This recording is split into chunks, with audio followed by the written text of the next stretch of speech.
Hi there, I'm Reid Robison, psychiatrist and yoga practitioner. So last year at this event, I talked about, well, it was called something like Confessions of a Meditating Psychiatrist, Why I Prescribe Yoga and Mindfulness Over Prozac and Ambien. And this year, I'm taking it to the next level, um, which is where the magic really happens, or the real reason to practice yoga, the yoga of compassion and kindness, and how yoga can spill into everyday life and have ripple effects in our homes and our communities. So, when I was reading one of my old Ashtanga textbooks a little while ago, there was this passage that jumped out at me. It made me pause and think about our society's struggles. Because ancient Hindu texts talk about how thousands of years ago we entered this dark age full of materialism, corruption. And then the sages, they retreated into the mountains. But legend has it that they stand there waiting, observing from a distance, and will return when the world is ready, bringing knowledge, wisdom. And then I was thinking, wait a second, what if that's now? What if that's us? What if that's on us?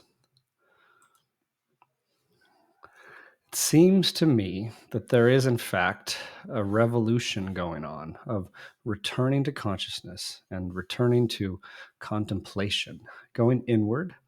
And it could be one of the reasons why yoga and meditation and even like psychedelics are spreading like wildfire. And in my opinion, this is an awesome phenomenon.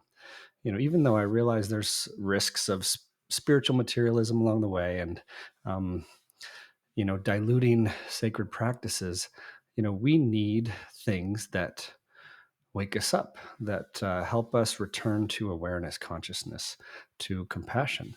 And these things are where I feel yoga meets the road. The real reason to do your yoga: kindness, compassion, and love towards yourself and toward all beings. Martin Luther King Jr. said, "Life's most persistent and urgent question is, what are you doing for others?"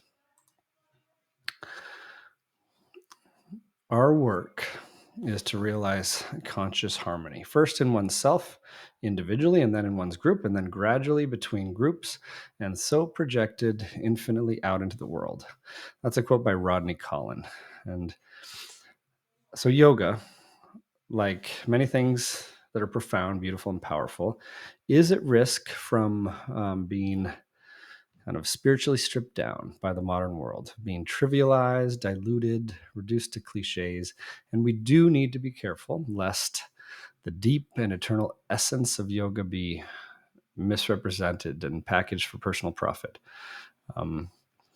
Because, well, here's a Mr. Rogers quote that sums it up. As human beings, our job in life is to help people realize how rare and valuable each one of us really is. That each of us has something that no one else has or ever will, something inside that is unique to all time.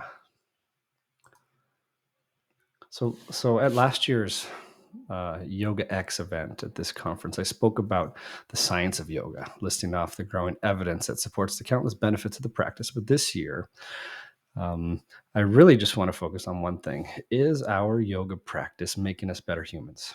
And how do we know? The interesting thing about practicing yoga is through the physical practice, even if it's a carrot dangled out in front of us in the form of exercise. As we practice, even if we're looking for a slim body, we find a calmer, clearer mind.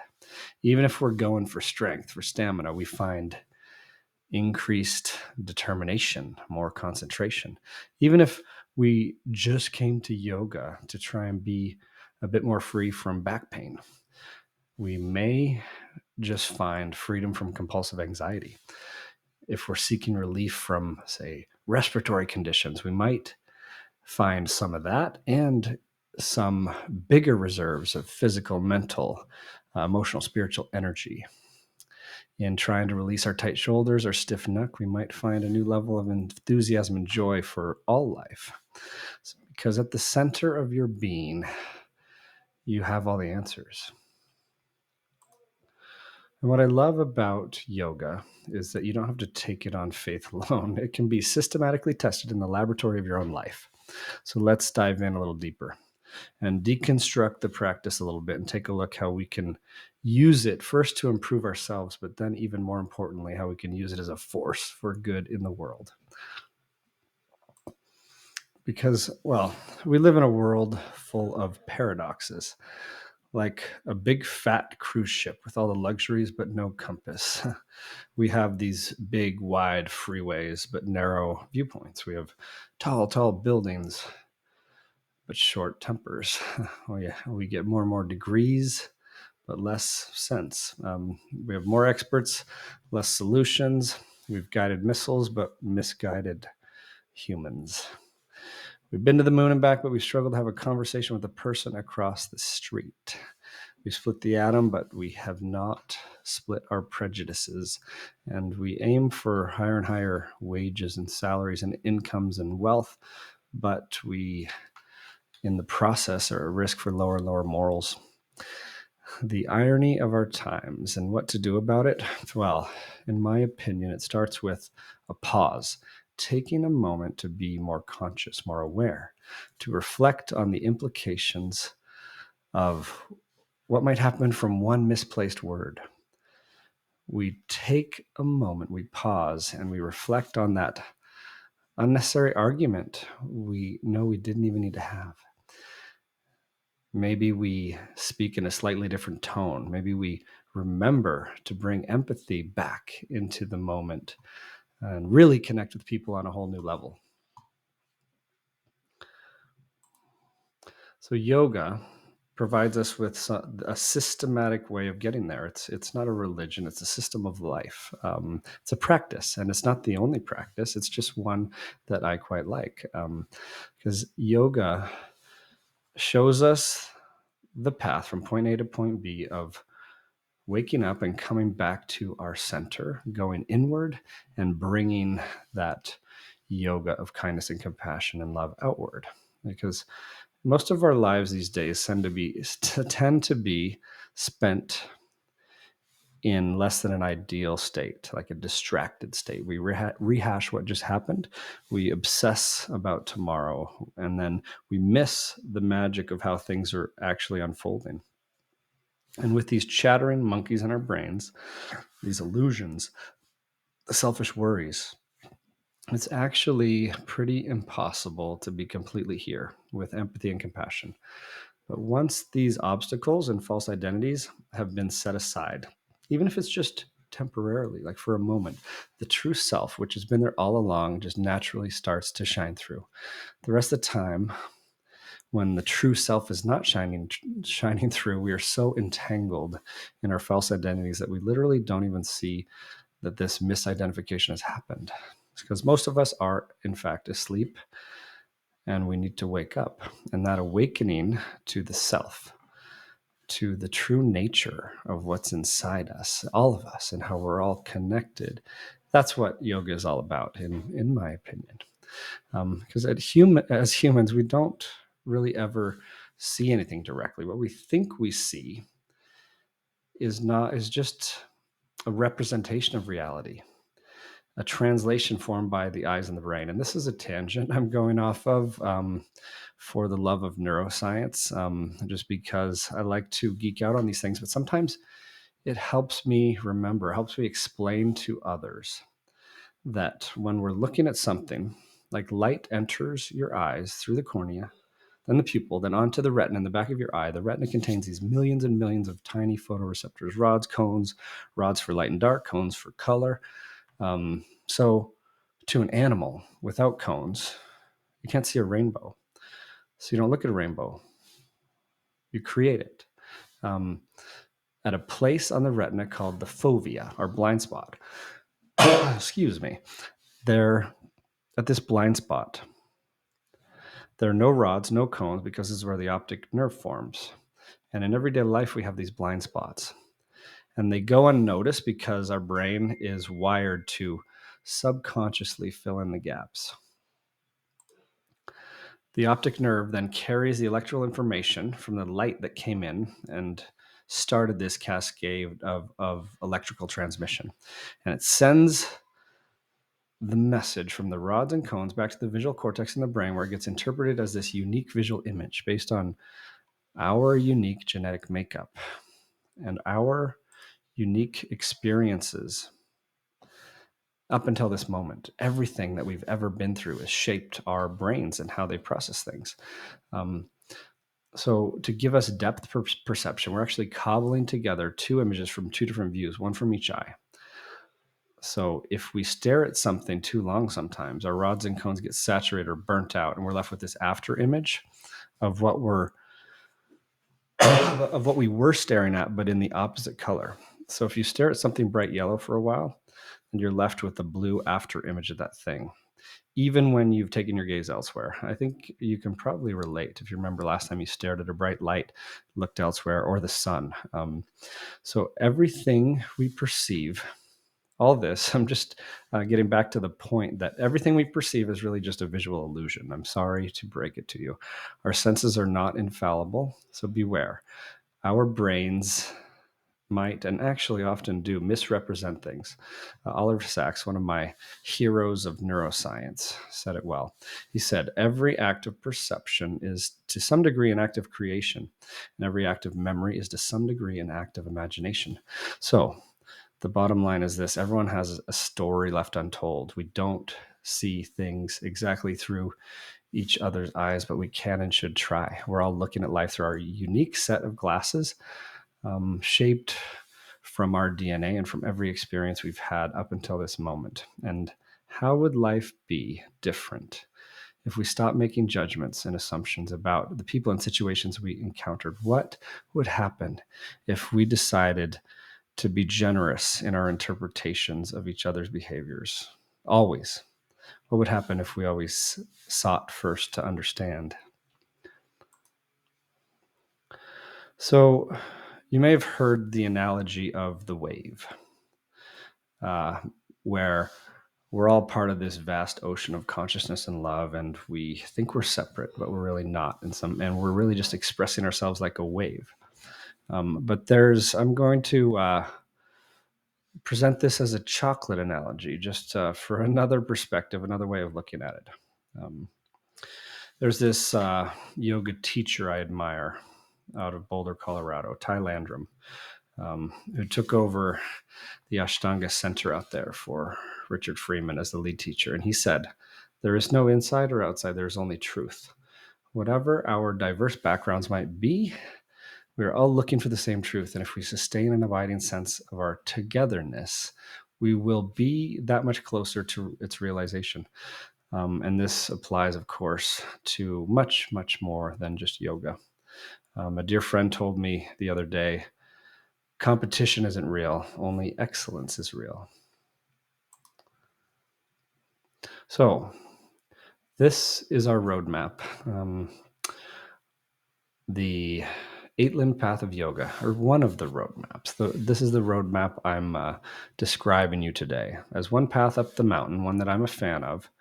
Most people arrive at yoga through the poses, excuse me, the asanas, the third limb, the workout.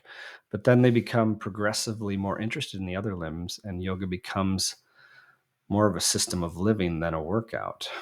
And more than exercise is geared to the mind and the soul and the body. And so in this 8-limb path, this image, if you can see it, is that I drew before yoga class one day to go over this topic. I drew it as an octopus for no other reason than an octopus has 8 limbs, I think.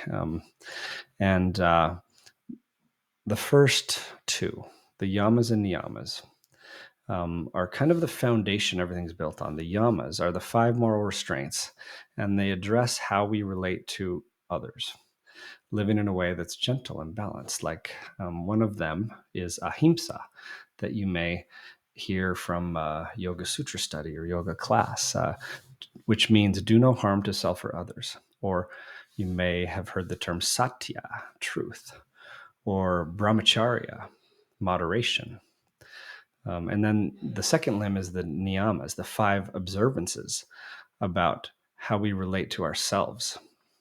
So this is the inner quest to remove any obstacles to unhappiness and loving connection. For example, one of them is santosha, contentment and gratitude. And then we're on to this third limb, the asanas, the postures or poses for the body, with the body being our vehicle for enlightenment, because we need these asanas to learn to hold still long enough so we can go really deep inward and we can connect with the divine, download or re-establish this connection with the cosmos, with the infinite, and then bring it into our day-to-day interactions. Now, the fourth limb, pranayama, meaning control of the life force, aka breath. This is another kind of prerequisite to mind control, because once you learn to control the flow of breath and energy, that's powerful. And this leads us to the fifth limb, pratyahara, withdrawing the senses. It's actually quite hard to do. Try it. Try staying quiet without feeling, touching, sensing, smelling, or listening. And you can see why this is a lifelong practice. And then as we practice that, we naturally progress on to the sixth limb, dharana, concentration. All of your life force directed at one thing and only one thing. This is also pretty tough. Try it. Then with practice, like a plane gently lifting off the runway, comes the real meditation. This is where it starts anyway. Limb 7, dhyana. The real meditation happens like a cucumber plant detaching from its plant when ready. So technically you can't do meditation. It happens when all the other limbs are in place. It happens to you. It's like a takeoff.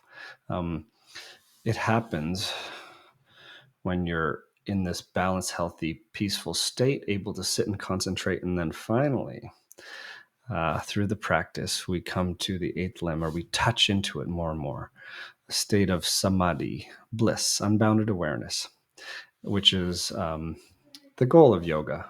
Yoga meaning union, bringing the mind and the body into one unified state, bringing you and me back into our innate oneness.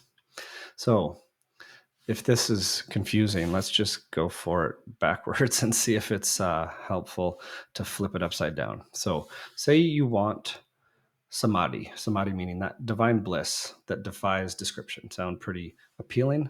Okay, so you want it. First, you learn meditation, dhyana. So samadhi, that unbounded awareness, is our true nature. You can't find it if your mind is too busy or cluttered. And so the path lies in quieting your mind, aka meditation. But what do we need to do to figure out meditation? Well, concentration is kind of helpful. Dharana. Most of us get into meditation very briefly and don't stay there very long.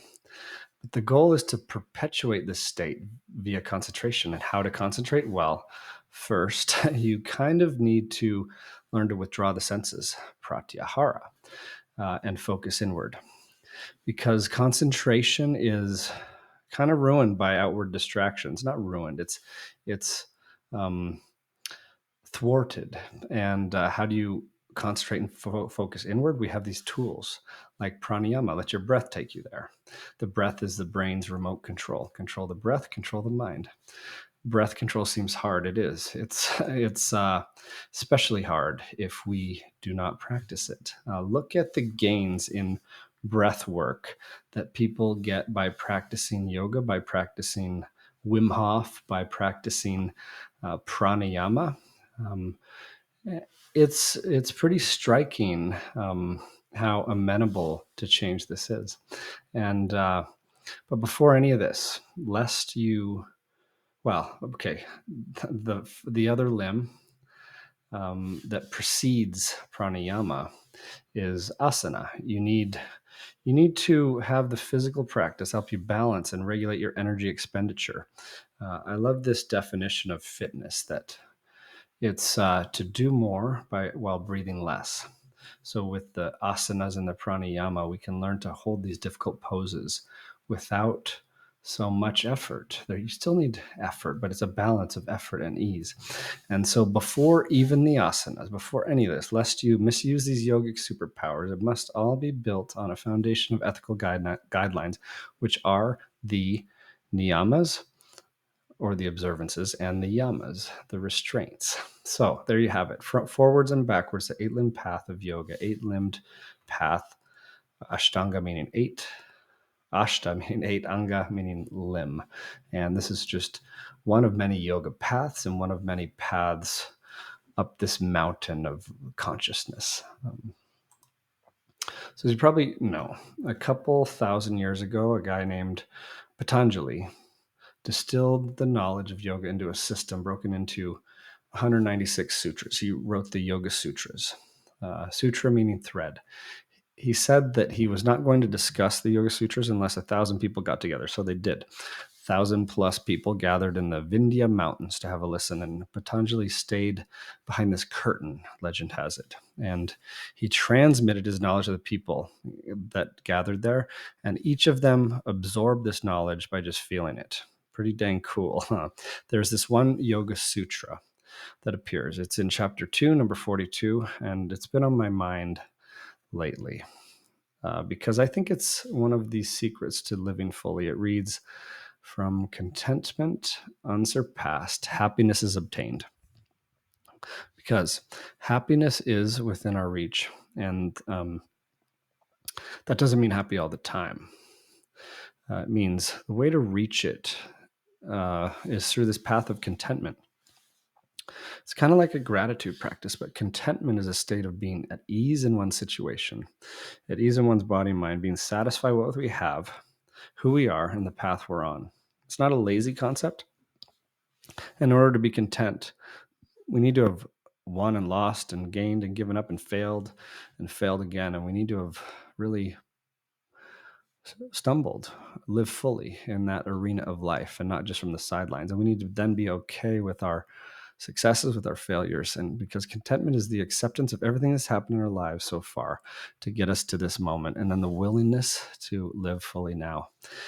This path of contentment turns us into a wider container, so we can soak it all in. If we're wishing things were different, whether it's in our body or mind or relationship or our job or unpleasant task we're doing, then we've lost the state of contentment. Check yourself. Check yourself often. Contentment is accepting ourselves as we are today, embracing both sides of this coin, perfection, imperfection, embracing them equally as part of this great scenic journey of life. It's all perfect. It's all a beautiful, hot mess, and life can be so difficult and so sad sometimes, and we can struggle so much.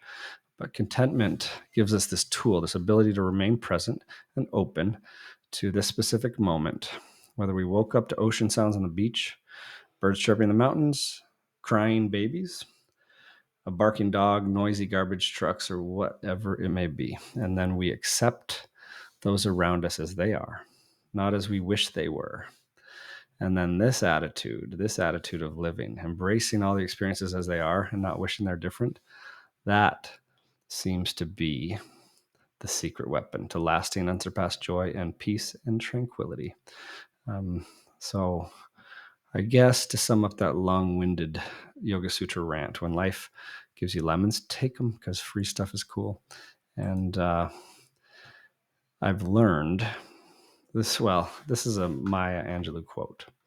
I've learned that you can tell a lot about a person by the way he or she handles three things: a rainy day, lost luggage, and tangled Christmas tree lights.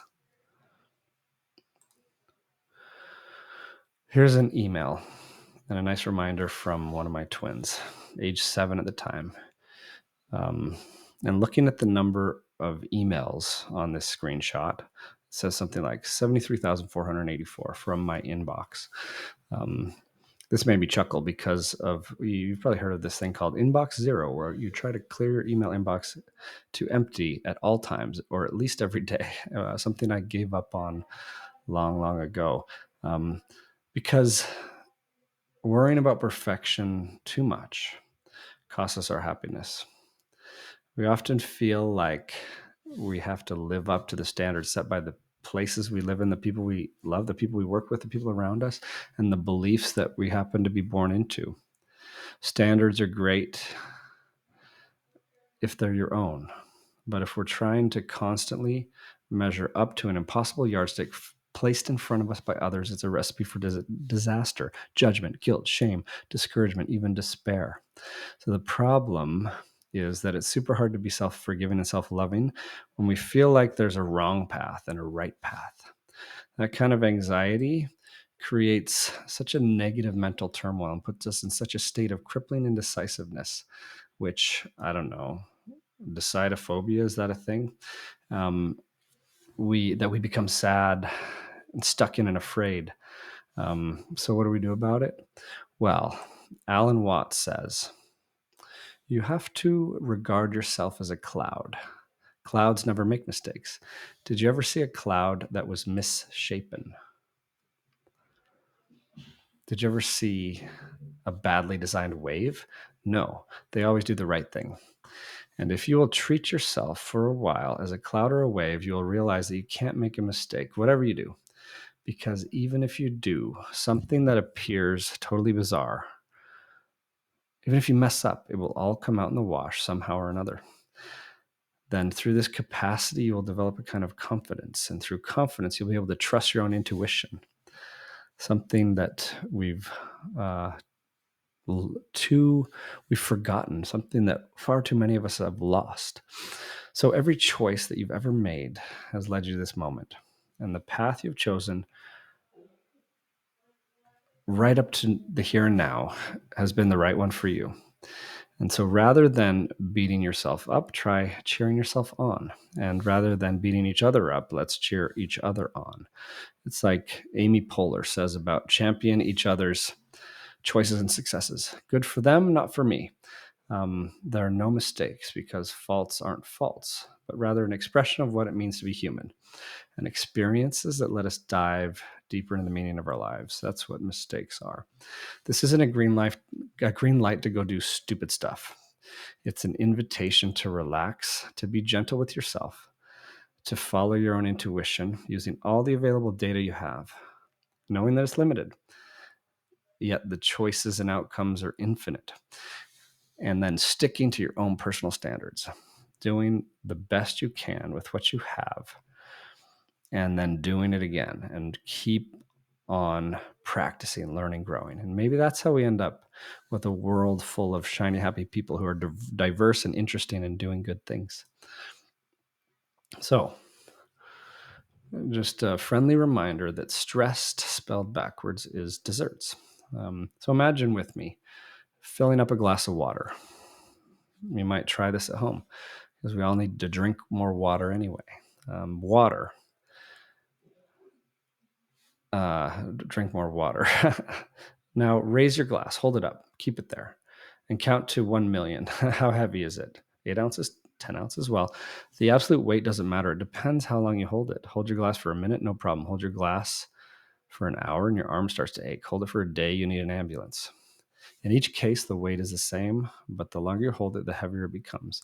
So it is with managing stress. If we carry our burdens on our shoulders all day, sooner or later they become unbearable and we can't carry on. As with the glass of water, if we put it down for a while and rest before we pick it up again, we're refreshed and we can carry on again with the task at hand. People often tell me when they find out I'm a psychiatrist, oh, I couldn't do that. How do you not let everyone's stories and struggles and stress bring you down?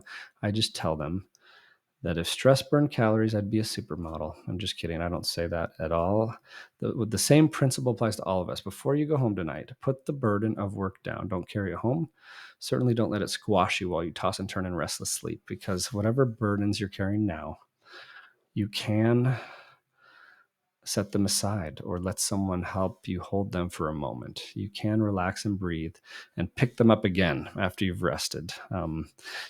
You can try, and we can ask for help, and we can practice this together, because stress spelled backwards is desserts, and there is joy in the asking for help and receiving it, and there's joy in the giving of help when someone takes the brave step of asking us for a helping hand.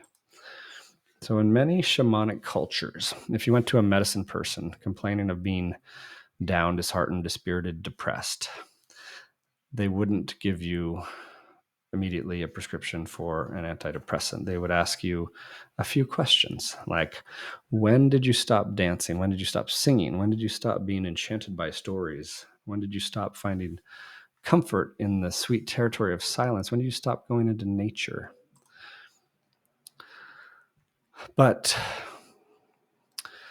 so let's talk about emotions for a second. The word emotion comes from the Latin root emotere, which sometimes, you could translate into energy and motion. So if feelings are energy and motion, then attempting to suppress the ones we don't want is kind of futile.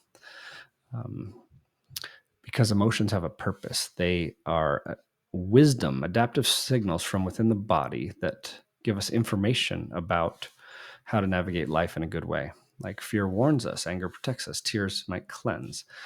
That energy bubbling up doesn't just disappear. And one of the main problems with sadness and anxiety and all these scary, uncomfortable emotions is that we want to get rid of them instead of using them for what they are, signals about what we need. So we've got to learn to recognize and even befriend our emotions. We need to sit with them rather than squash them, and recognize the underlying and even beneficial purpose to these things that give texture to our lives, that give us depth, because we've thrown them out too often in our culture. Like, oh, you're sad, don't cry, here's an ice cream cone, or boys don't cry, or girls don't behave like that. Those things have caused so much disconnection and so much heartache by brushing aside the emotional signals that are there for a purpose. It's like Rumi said so eloquently, that this being human is a guest house. Every morning is a new arrival. A joy, a depression, a meanness, some momentary awareness comes as an unexpected visitor. Welcome and entertain them all. Treat each guest honorably. The dark thought, the shame, the malice. Meet them at the door laughing and invite them in. Be grateful for whoever comes, because each has been sent as a guide from above.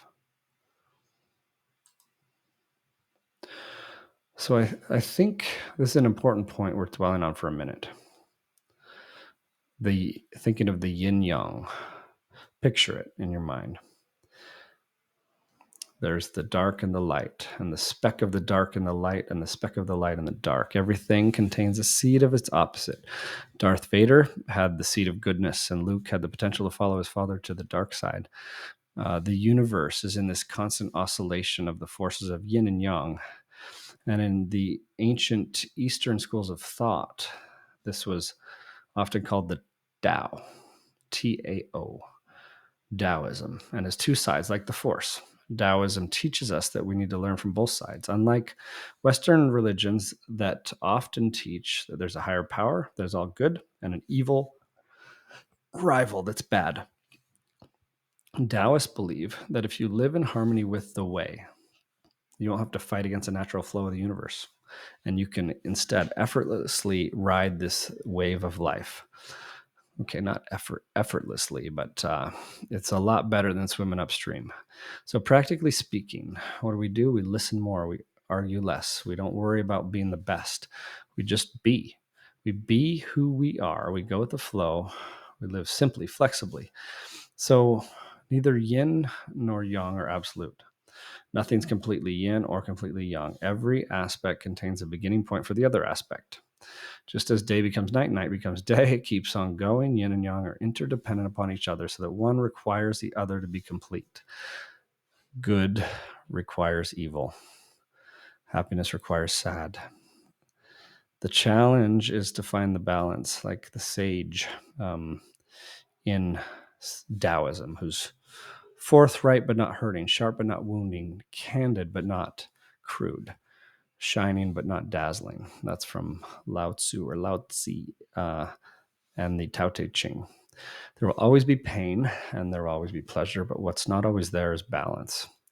And that is the personal practice. A balanced person still gets depressed, discouraged, frustrated, but they don't tend to direct it towards others. If they do, they realize what they've done, apologize.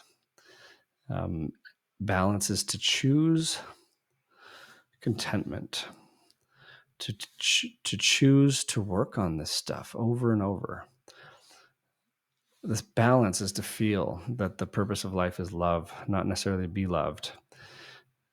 The purpose is to wake up, to be aware, to be conscious. Carl Jung said, shadow work is the path of the heart warrior. So maybe our task isn't only to look into the light, but also to bring the light into the darkness, because in each of us, there's another who we don't know. And everything that irritates us about others can lead us to an understanding of ourselves. Because, like they say, dark nights really do produce bright stars. And Yin Yang helps us realize how to separate out patterns in our lives while also relaxing into this acceptance of the overall whole, the perfect nature of things. And we'll get to this towards the end of this talk, but suffering and joy teach us empathy if we let them. They transport us into the soul, the heart of another person. They help us feel into each other's hearts and joys and sorrows, so we can care about their concerns as if they were our own. So in yoga, we learn to silence the mind for a lot of reasons. One of them is because the mind is where the soul goes to hide from the heart. Because in this life lately, we tend to think too much, feel too little, and yoga helps us come back to our senses, to our emotions. In yoga, we also talk about these strange metaphysical energy centers like chakras, which I, as a Western raised, trained, scientific recovering skeptic, it took me a minute to appreciate the beauty of these things just because I couldn't see them with my physical eyes. I now appreciate them as this beautiful way to work on parts of ourselves that aren't always physically obvious. For example, bust out a yoga pose that focuses on stretching the throat, aka the bridge between your mind and your heart, so you can move more freely and speak your truth. This physical manifestation of something beautiful to practice. Why? This awareness is key. Where our attention goes, our energy flows. So when you're doing this, when you decide, I'm going to do a yoga pose that focuses on stretching the throat, which is the bridge between my heart and my mind, and it might also give me less of a stiff neck. That's fine too. When we do that, when we turn our attention there, energy goes there, we turn on the lights, and we wake up to patterns that might have been in our blind spots. And we practice a new way of showing up. So with back bends, often called heart openers, we're aiming our awareness around this anatomical heart space. But for metaphorical reasons, because in Hindu mythology, it's visualized as this lotus flower, sometimes called the sacred chamber of the heart, our connection to the divine, where everything originates, starts and ends, and our link to the cosmos. It's like a personal flame inside of you, just waiting to ignite and bring divinity into your humanity. So what we call love in all its forms is just anything that's connected in and through this space. And having dissected plenty of anatomical hearts and observed a few beating ones as well, I don't care that I don't stumble upon a tiny sacred chamber with a glowing lotus flower, visible sparks of divinity bursting out of it when I look at a cadaver's heart or a beating heart in the operating room. Call this metaphorical heart whatever the heck you want and work on it however you'd like. But what really matters, in my humble opinion, is that we make room to give and receive more love, to accept ourselves more, to open our hearts more. Wherever that feel-good stuff comes from, because as a society, we're drifting too far from the heart towards the mind. Yeah, you need your mind. And you need to feel. You need to think and feel. And where else in the body, but in the body, can we experience consciousness and come back to our senses? So, a quote from The Whisperings of the Dragon: "Be within your heart, see and feel with your heart. Recognize your heart within another. Speak words from the heart. Receive the words of another within those precious chambers. And love yourself." So this is a David Foster Wallace quote. "If you can think of times in your life that you've treated people with extraordinary decency and love and pure, uninterested concern, just because they were valuable human beings, the ability to do that with ourselves, to treat ourselves the way we could treat a really good, precious friend or a child of ours that we absolutely loved more than life itself." And I think that's probably possible to achieve that. And I think part of the job we're here is to learn how to do it.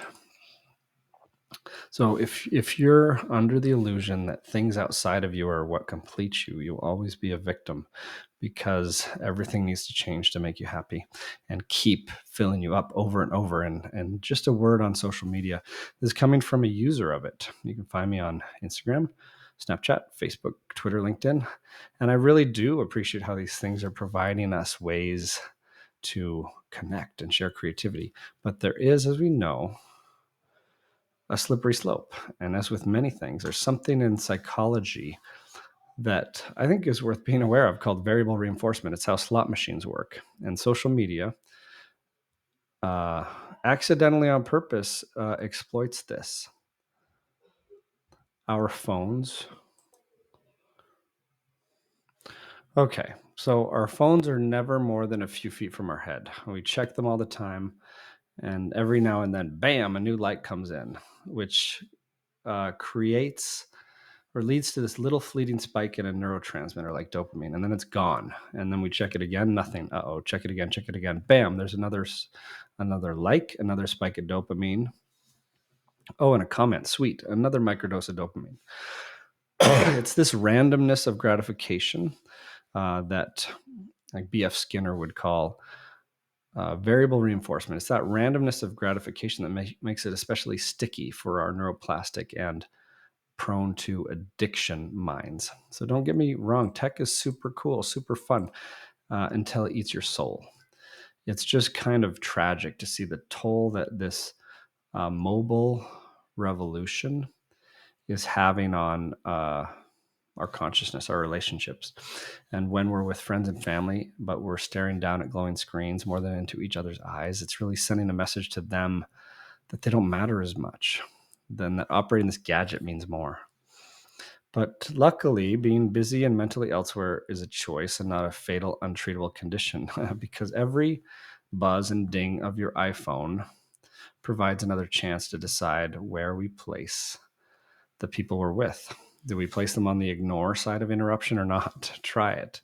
Lift up your head and smile at those who make time for you in spite of their overcrowded schedule. And maybe life is full is a better way to describe an action-packed day than "I'm so busy." So from the Egyptian Book of the Dead, and this is a story my mother shared with me when I was a kid growing up. There's this weighing of the heart ceremony that I learned about. The ancient Egyptians didn't think much of the brain. In fact, when creating a mummy, they scooped out the brain through the nostrils and chucked it. However, the heart was viewed as sacred, and so it was removed carefully and preserved after death to find out if you and your heart qualified for the afterlife. Ancient Egyptians believed that you had to first descend into the underworld, enter this hall of the dead, and have your heart weighed. It had to be lighter than the feather of Maat, the goddess of justice, and then you could live forever and ever in eternity. And if your heart was heavy, then it got eaten by the demon Amit, and who had the head of a crocodile, the shoulders of a lion, the rump of a hippo. This is quite the combination. Basically, everything that Egyptian kids were scared of wrapped into one. So the heart was thought to be the spiritual center of our physical and spiritual bodies, where our divine nature resides. And this whole story kind of parallels what we need to do in our own lives when we eventually decide to open our eyes, descend into our own underworlds, often fraught with fear, confusion, uncertainty, and then we bring the darkness to light. We might wrestle an inner demon or two on the way, emerge from this hero's journey with a carefree, lighter heart, rather than a heavy one full of guilt and regret. Our hearts might even be heavy because of burdens or obligations that society heaps on us, not from things we've done. This isn't about not making mistakes, like Alan Watts said. Have you ever seen a cloud make a mistake? The scale itself seems symbolic to me in a number of ways, showing that we need to be aware of both sides of our duality, weighing decisions cautiously, deliberately, restoring balance and harmony within us. I think the moral of this story, this rather shocking, like childhood allegory, is that perhaps that life is a journey full of decisions and choices where we learn to unravel our dilemmas, where we fight and conquer our inner demons, and then we ascend from this subconscious underworld with the lightest of hearts. And then we can really pursue our path to personal destiny, to fulfill our dreams, to bask in peace and contentment and simplicity of our personal kingdoms of eternity. And one way that we work on this, practically speaking, one way that you can work on it on your mats and all over the place is through this yogic concept of drishti. We hear the word drishti all the time in yoga class, Sanskrit for vision. Drishti is that awareness and perception you hold as you find deeper and deeper meaning in whatever you're doing. It is, in essence, like a form of meditation or reflection. I like to think of it as like a clairvoyance that lets you see things more clearly, whether we're talking about physically, mentally, emotionally, spiritually, rods and cones or not, or third eye. This type of clear vision lets you take in the full picture of something as it really is, without obstructions or distractions, like seeing past outer differences. Outer differences being asat in Sanskrit, and then seeing into our inner essence or truth, sat, kind of like an X-ray, X-ray vision that we work on attaining through the yoga practice, so we can see past our own ignorance, so we see past deceptions and delusions and the illusion of separation that clouds humanity. So we can see the true nature of things. And then perhaps, just maybe, when we gaze at others, we perceive our own form. And maybe that's love itself. We no longer see the suffering of others as separate from our own. So our hearts become filled with compassion for the struggling of anyone. The real drishti we work on doesn't just help us like hold our balance in tree pose. It's a yogic gaze of conscious awareness. It helps us see oneness rather than separation or limitation or judgment. So maybe ask yourself now and then, how's your drishti? What are you looking at? Because where your drishti goes, energy flows. And like all yoga practices, drishti uses the insanely cool gifts of the human body as a starting point for connecting with our full potential, opening up body and mind, gazing beyond our outer differences towards, well, truth, satya. All right, a word on embodiment. There's this line from one of James Joyce's novels, The Dubliners, that says, Mr. Duffy lived a short distance from his body. The Dubliners is a story about a bureaucrat who lives a painfully dull life, stuck in the confines of rules and protocols. And Mr. Duffy represents, well, all of us as postmodern humans, cut off from our feelings, heavily relying on technology, but lacking in purpose and meaning and connection. And the only real reality, in my opinion, is embodied reality. Our mind may be able to transcend time and space by texting a lot of random people in far off places, all while walking on a sidewalk with our present body numb on autopilot. Or even more common, even worse, texting, tapping, swiping while sitting hunched over at a vehicle, muscles atrophying, bones weakening, but our bodies, with the capacity to learn and grow and love and feel and create, our portal to the here and now. They aren't just for moving us from point A to point B. Our bodies really are our vehicle for enlightenment. Our physical form is how we see, how we think, how we feel, how we create, how we relate, and how we represent. So moving and feeling are two sides of the same coin. An embodiment, that conscious open awareness of our activities, is really the only way to consciously actively participate in your life. So, because being out of touch with your sensate life takes away those things we were just mentioning, seeing, thinking, feeling, creating, relating. So being out of touch with your sensory experience is not only bad for your health, it's also pretty tragic for our planet, our communities, because we numb out to the shared humanity. When we live at a distance from our bodies, we can effortlessly destroy our soul. We could pollute the air we breathe. We could trash the water we drink. We could harm even each other because we're disconnected. We aren't feeling things for ourselves. That empathy goes away. Even our self-awareness, intuition, creativity, conscious, and energy start to dwindle. So physical and emotional problems, of course, arise. But then in our Western world, we look for the quickest fix, squash them with pills. Mood and emotions spin out of control, or worse, they vanish altogether. We forget who we are. We forget our purpose. And the most tragic thing about all of this is, if we can't feel ourselves, how can we feel others? How can we feel their joy and pain, hopes and dreams? So luckily, it's never too late to have an in-body experience. It's never too late to wake up to this spirited, conscious participation in life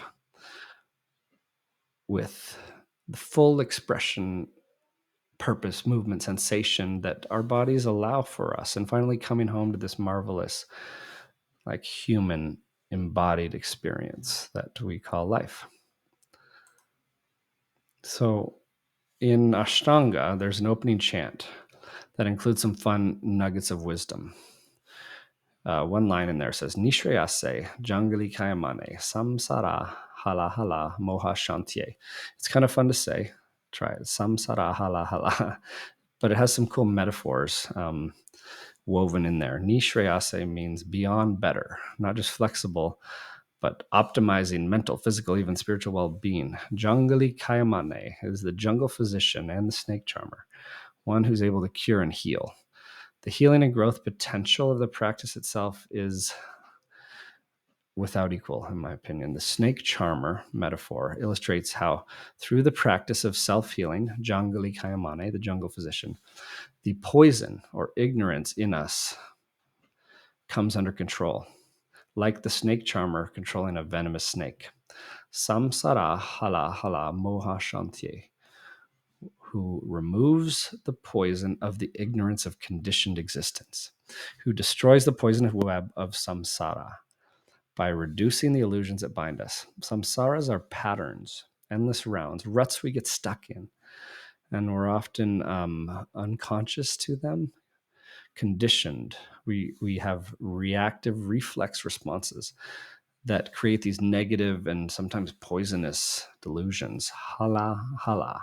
So in Hindu mythology, hala hala was a toxic, deadly nectar that arose from the gods churning the ocean while inquiring about the truth.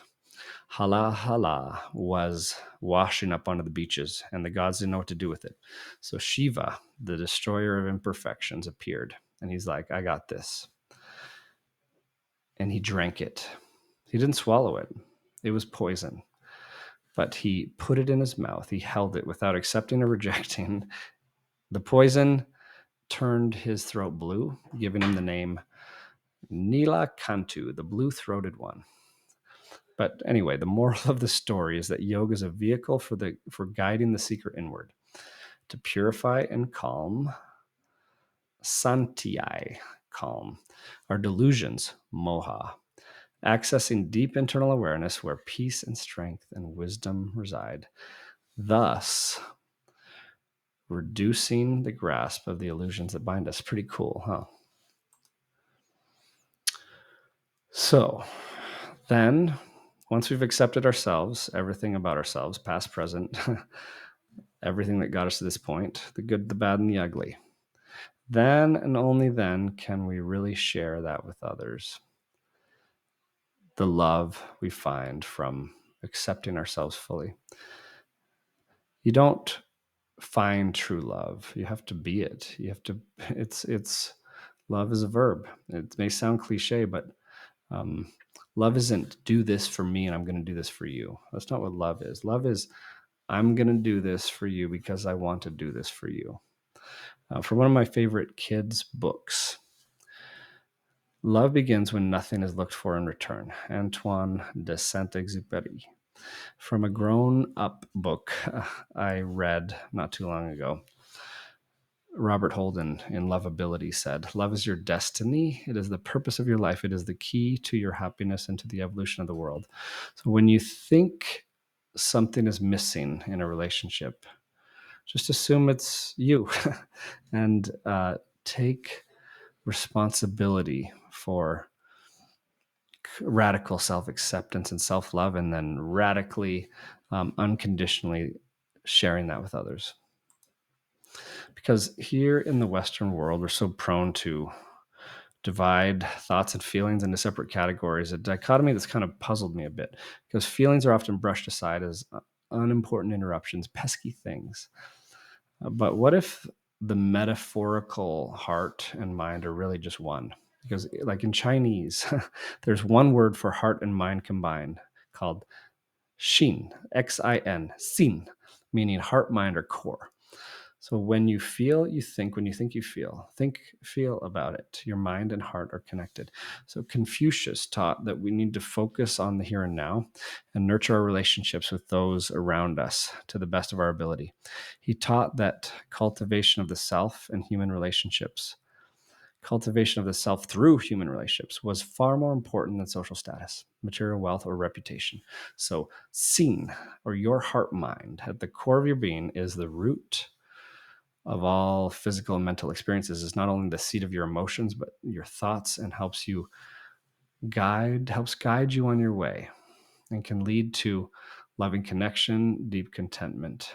Our heart minds embody the inherent goodness of all human nature and wisdom. So I think we should open up to it and listen to it.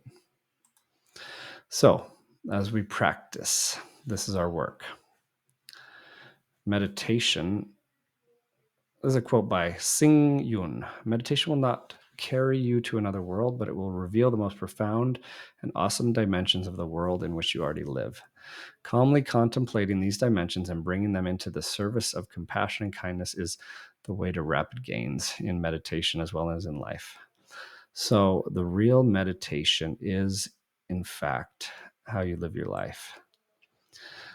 This is where yoga meets the road. This is where it all begins and ends. Now is the time to commit wholeheartedly to what you're doing, to take responsibility, to take ownership of yourself and of your life, seeking sage advice from others, learning by experience and practice, learning by doing, because commitment means readiness with appropriate action and responsibility.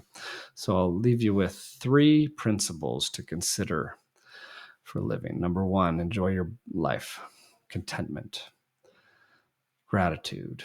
So number 2, look after your body. Number 3, help other people enjoy their life. And if we all lived like this, by these 3 simple principles, the world, I feel, will be a better place. It's like making a personal commitment to do something every day. In fact, here's our collective homework. Do something every day. Your yoga, your meditation, your walk, whatever it is, no matter how long, to allow some personal time to connect with yourself, to give yourself some love, to give space and time and energy to yourself, to your feelings, to your heart mind, so that once you've given yourself and you know what gentle love and care feels like, then you can share it with others. So look after yourself first, a little bit every day, then give it to the world and share it with your family, your friends, the people you don't know, even those you don't like. Then make it the most important yoga practice, the yoga of connection. And connect with others, connect with the world, recognize that we are all connected one universe, one family in love. And this, my dear friends, is yoga. Thank you for listening.